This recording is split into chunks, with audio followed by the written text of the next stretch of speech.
മതം കേരളത്തിങ്കൽ മുസൽമാൻ പശ്ചിമ പാരങ്ങളിൽ നിന്ന് വൻകാവലിൽ ചീറും തിരകൾ കടന്നോരി മാലേയ വേറിയ വന്നവരേറയില്ല. എത്രയോ ദൂരം വഴി തെറ്റു നിൽക്കേണ്ടതേഴ ചെറുനൻ പോയി തൊട്ടിയിട്ടാൽ ചിത്രാമവേനത്തി ചാരത്തിടുണ്ട ചുറ്റും പിടിക്കണ്ട നമ്പുരാരെ തൊട്ടുകൂടാത്തവർ തിരുതിക്കൂടാത്തവർ ദൃഷ്ടിയിൽ പെട്ടാലും ദോഷമല്ലോ. കെട്ടില്ലാത്തോ തമ്മിലുള്ള തെറിഞ്ഞിന് ഒട്ടല്ല ഹോജാതി കുമരങ്ങൾ. കുമാരനാശാന്റെ ദുരവസ്ഥ വായിച്ചു നോക്ക് പ്രിയപ്പെട്ടവരെ. ഇസ്ലാം മതത്തിൽ ആളുകൂടാനുള്ള കാരണം കുമാരനാശാൻ പറഞ്ഞുപോയി. എത്രയോ ദൂരം വഴി തെറ്റി നിൽക്കേണ്ടരേഴ ചെറുമൻ പോയി തൊട്ടിയിട്ടാൽ ചിത്രാമവേനത്തി ചാരത്തിടുന്നിട ചുറ്റും പിടിക്കണ്ട നമ്പുരാരെ. മിനിഞ്ഞാത് വരെ നമ്പൂരി 42 അടി അപ്പുറത്ത്, നമ്പൂതിരിയെ കാണുമ്പോ ബ്രാഹ്മണനെ കാണുമ്പോ 42 അടി അപ്പുറത്ത് നിൽക്കേണ്ട ചെറുമച്ചക്കൻ പോയി തൊട്ടിയിട്ട് മുസ്ലിമായാൽ ചുറ്റും പേടിക്കണ്ട നമ്പൂരാരെ. അവന് പിന്നെ നമ്പൂതിരിയെ പേടിക്കണ്ട, നായരെ പേടിക്കണ്ട, ആജിയാരുടെ കസേരയുടെ തൊട്ടടുത്തിരിക്കാമല്ലോ. ചിലയിടത്തെ പള്ളിയുടെ അകത്ത് കയറിയിട്ട് മുസ്ലിയാരുടെ തൊട്ടടുത്ത് തുണി ചേർന്നുകൊണ്ടിരിക്കാമല്ലോ. അതാണ് ഉമർക്കാർ റളിയല്ലാഹു അൻഹു പാടിപ്പോയത്. ആശാരി മൂശാരി വമണ്ണാന് പറയരൂ വക്കുസവാന് ചുറ്റൂ വനായാടി പാണരൂ അയാ ഫാഹിറം ബിന്നസ്ബി കൈഫാ തഫാഖുറൂ വാസുലൂക മുഅ്മിനു ഖബറു തിയ്യം വനായരൂ. ഈ വിഭാഗം ആളുകൾ സാഹോദര്യത്തിനു വേണ്ടി വർണ്ണവിവേചനമില്ലാത്ത മതമായ ഇസ്ലാമിലേക്ക്, ജാതിയില്ലാത്ത മതമായ ഇസ്ലാമിലേക്ക്, ഐക്യമില്ലാത്ത മതമായ ഇസ്ലാമിലേക്ക്, തൊട്ടുകൂടായ്മ ഇല്ലാത്ത മതമായ ഇസ്ലാമിലേക്ക്, മാനവീയത ഉയർത്തിപ്പിടിക്കുന്ന മതമായ ഇസ്ലാമിലേക്ക്, മനുഷ്യരൊക്കെ ഒന്നാണെന്ന് പഠിപ്പിക്കുന്ന ഇസ്ലാമിലേക്ക്, ഈ രാജ്യത്തെ പിന്നാക്ക വിഭാഗങ്ങളെന്ന് പറയുന്ന കഷ്ടപ്പെടുന്നവരെ ഓടി വന്ന് ഇസ്ലാം സ്വീകരിച്ചു. അല്ലാതെ പെണ്ണുകെട്ടി ആളുകളെ ഉൽപ്പാദിപ്പിച്ചിട്ട് അംഗസംഖ്യ വർദ്ധിപ്പിച്ചതല്ല ഇസ്ലാം എന്ന് കുമാരനാശാന്റെ ദുരവസ്ഥ പറയുന്നു. പ്രിയപ്പെട്ട സഹോദരന്മാരെ, ഞാൻ ഈ സംഭവം പറഞ്ഞു വെച്ചത് ലോകമാകെ ഇസ്ലാമിനെ തെറ്റിദ്ധരിച്ചു നിൽക്കുന്ന ഈ സമയം, ഈ തെറ്റിദ്ധാരണയുടെ പുകമറവിടെ ഉണ്ടാക്കിയെടുക്കുന്നവര് യഥാർത്ഥ ഇസ്ലാമിന്റെ ജീവിത സരണിയിൽ നിന്ന് മാറി സഞ്ചരിച്ചവരുടെ പങ്ക് വലുതാണ്. അത് പറഞ്ഞപ്പോഴാണ് ഞാൻ ഈ വിഷയത്തിലേക്ക് പോകേണ്ടി വന്നത്. ഇശാ മഗ്‌രിബിന്റെ ഇടയില് നമ്മുടെ വീട്ടിലുള്ള ഖുർആൻ പാരായണം നിന്നുപോയി.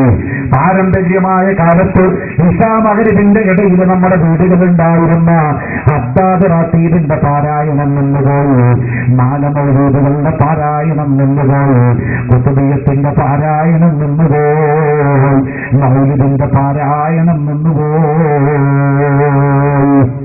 ശിർക്കിന്റെ പേരിൽ, ബിദ്അത്തിന്റെ പേരിൽ, കുഫറിന്റെ പേരിലൊക്കെ തട്ടിമാറ്റി. മൊഹീദ്ദീൻ എന്തായി? ഈ കോഴിക്കോട്ടുകാരനായ ഖാദി മുഹമ്മദ് റളിയല്ലാഹു അൻഹു ഉണ്ടാക്കിയ മൊഹീദ്ദീൻ മോനെ ലേശം കൂട്ടി കൊടുക്കാം. ഖാദി മുഹമ്മദ് റളിയല്ലാഹു അൻഹു ഉണ്ടാക്കിയ മൊഹീദ്ദീൻ അത് ബിദ്അത്താന്ന് പറഞ്ഞവരാണ് ഇവിടുത്തെ ജമാഅത്ത് ഇസ്ലാമി, മുജാഹിദ്, തബ്ലീഗ്, ഖാദിയാനി തുടങ്ങിയ ഐറ്റംസ്. നിങ്ങൾ കണ്ടില്ലേ കോഴിക്കോട് ടാഗോർ ഹാളില് വൈക്കം മുഹമ്മദ് ബഷീറിന്റെ 2ാം ചരമദിനം ആഘോഷിക്കുന്ന സമയത്ത് ഏഷ്യാനെറ്റുകാരൻ അത് ലൈവായി സംപ്രേഷണം ചെയ്തു. അവിടുത്തെ പ്രധാന അജണ്ട ബഷീറുമാല പാടലായിരുന്നു. പാടുന്നത് എം.എൻ. കാരാശ്ശേരി സാർ. ഒരേ ഇസ്ലാമിൽ വിശ്വാസമുണ്ടോ എന്ന് ചോദിച്ചാൽ ചോദിച്ചില്ല. രണ്ടും പറയുന്ന സാറ് ബിദ്അത്താണെന്ന് പറഞ്ഞ് ആക്ഷേപിക്കപ്പെട്ട മുഹയ്യിദ്ദീൻ മാലയെ വൈക്കം മുഹമ്മദ് ബഷീറിന്റെ മാല പാടിയാൽ അത് ശിർക്കല്ല, പുരോഗമനമാണ്. അബ്ദുൽ ഖാദിർ ജീലാനി തങ്ങളുടെ മതം പറഞ്ഞാൽ അത് ശിർക്കാണ്. എന്താ ഡിഫറൻസ്? ശിർക്കിന്റെ മാനദണ്ഡമുണ്ട്. ഇപ്പൊ എന്തുണ്ടായി? നൂറ്റാണ്ടുകൾ പിന്നിട്ട് പോയപ്പോ മലയാള സാഹിത്യത്തിലെ വിശുദ്ധരന്മാർ അപഗ്രഥനം നടത്തിയപ്പോ കണ്ടുപിടിച്ചു മലയാള സാഹിത്യത്തിൽ തുല്യതയില്ലാത്ത വസ്തുവാ മുഹയ്യിദ്ദീൻ മാല. അതന്നെ ഈ കറാമത്ത് എന്ന് പറഞ്ഞ സാധനം പോലെ. എതിർത്തോരൊക്കെ ഇപ്പൊ മൊയ്തീമാല പാടാൻ വരുന്നു, കാരാശ്ശേരി പാടുന്നു, എം.ടി. വാസുദേവൻ നായർ ഹലാലാക്കുന്നു, ONV കുറുപ്പ് സാറ് പാടുന്നു. ഇത് 40 വട്ടം 40 വട്ടം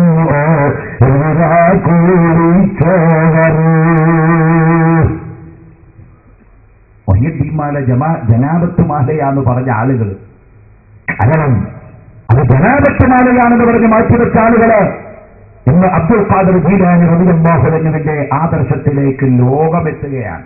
നിങ്ങളൊരു കാര്യം മനസ്സിലാക്കണം, ഏറ്റവും വലിയ പുരോഗമനവാദികൾ ആരാ അവിടെ മോനെ?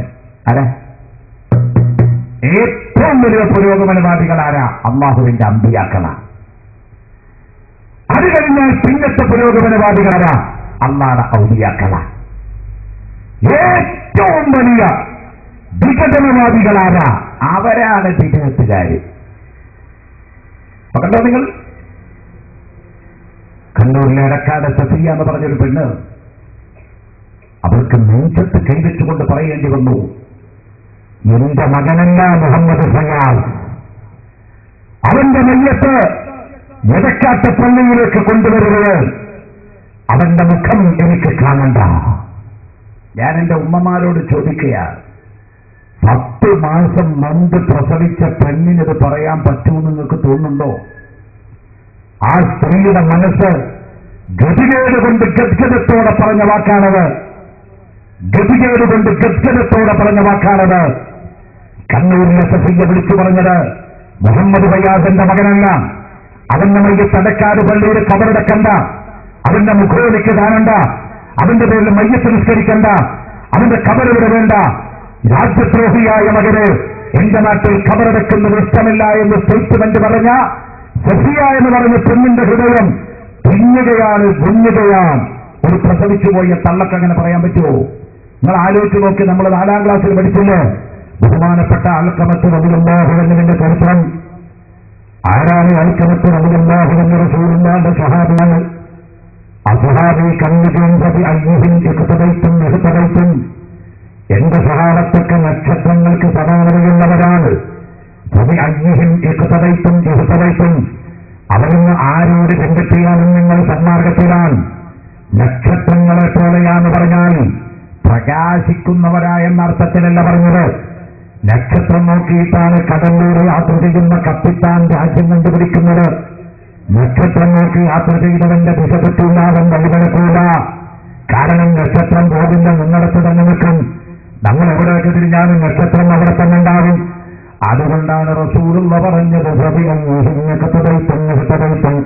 എന്റെ സ്വഹാബത്തൊക്കെ നക്ഷത്രത്തിലാണ്, ആരെ കണ്ടെത്തിയാലും നിങ്ങൾ ഹിദായത്തിലാണ്.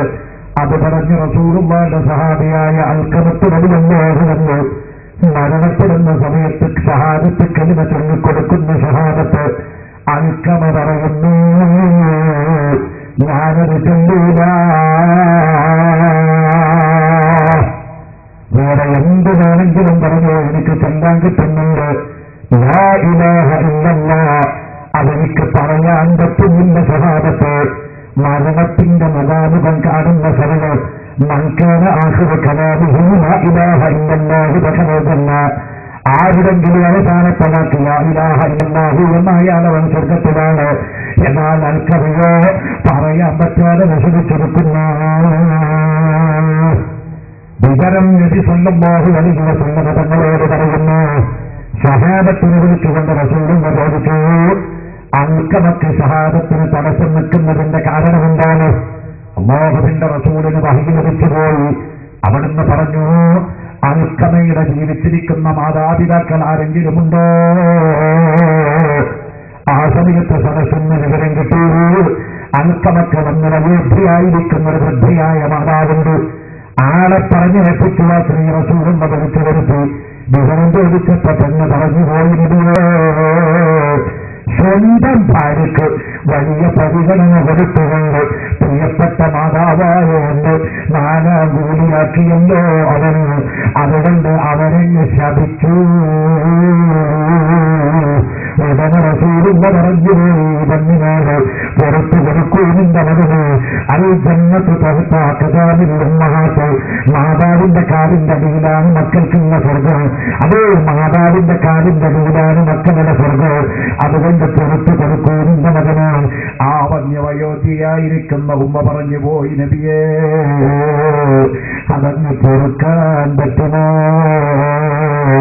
കാരണം അവന്റെ ഭാര്യയുടെ മുന്നിൽ വെച്ച് അവനെന്നെ നാണക്കേടിലാക്കിയിട്ടുണ്ടല്ലോ.